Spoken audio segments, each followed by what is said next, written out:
ఇద్దరు కేవలాలు మా పిల్లలు, ఇంకా మాకు చిన్న పిల్లలే. సో ఒక సాయిని అసలు మనసారా కొలవటం అనేటటువంటిది ఒక ఒక ఒక మహాత్ముడిని కొలవటం అనేటటువంటిది ఈ జాతికి తెలియదు. క్షమించాలి. ఎంత అరుదుగానో కానీ అసలు ఒక మహాత్ముడిని ఆయన యొక్క నామాన్ని తలచడం అనేటటువంటిది ఈ జాతికి తెలియదంటే అతిశయోక్తి కాదు.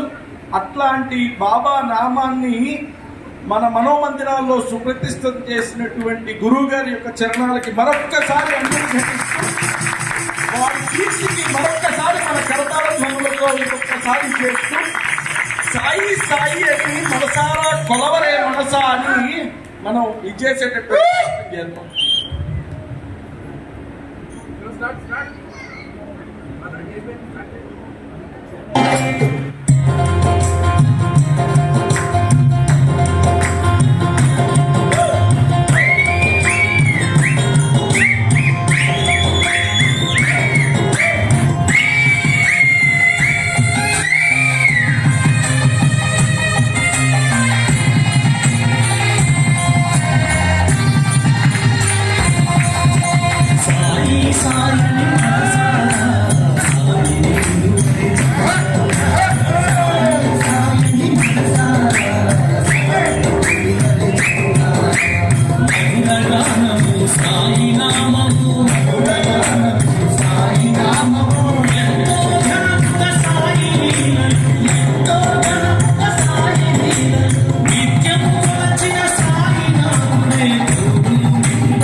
మీరు అర్థం చేసుకోవాల్సింది ఏంటి అంటే వీళ్ళకి డయాస్ కనుక వదిలేసేస్తే ఇక ఎవ్వరూ ఇక్కడ ఏం ఉండదు, వాళ్ళే చేసుకుంటూ వెళ్ళిపోతారు అంతే.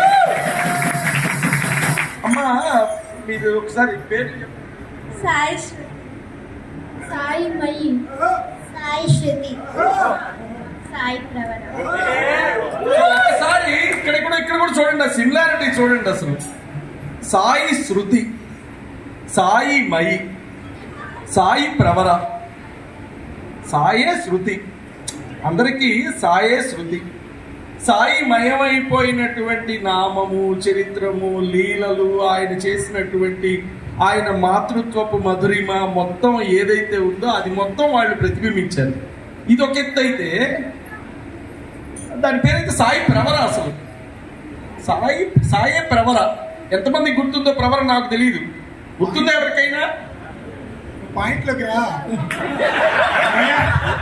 చతుస్సాగర పర్యంతం గోబ్రాహ్మణేభ్య శుభం భవతు అని చెప్పి మనకి చిన్నప్పుడు నేర్పించేవాళ్ళు. సో ఇది మనం గుర్తుపెట్టుకోవాల్సినటువంటి విషయం ఏంటి అంటే, మా సోదరులకి నవ్వుగా అనిపించినప్పటికీ కూడా ఈ పిల్లలు ఋషి సంతానం, అది మర్చిపోవద్దు.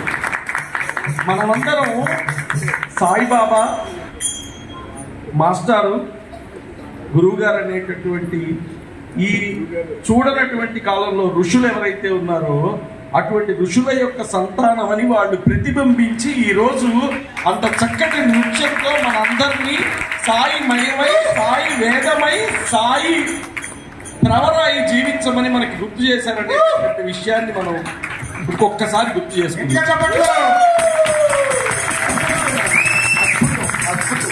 మీ ఆంగికము, మీ నృత్యము, ప్రతిదీ కూడా చాలా చక్కగా బాబాని, గురువుగారి అనుగ్రహాన్ని ప్రతిబింబించినవి. చాలా సంతోషం. బాబా గురువు గారి ఆశీస్సులు వండర్ఫుల్ పని. కొట్టేశారు మీరు. Good good.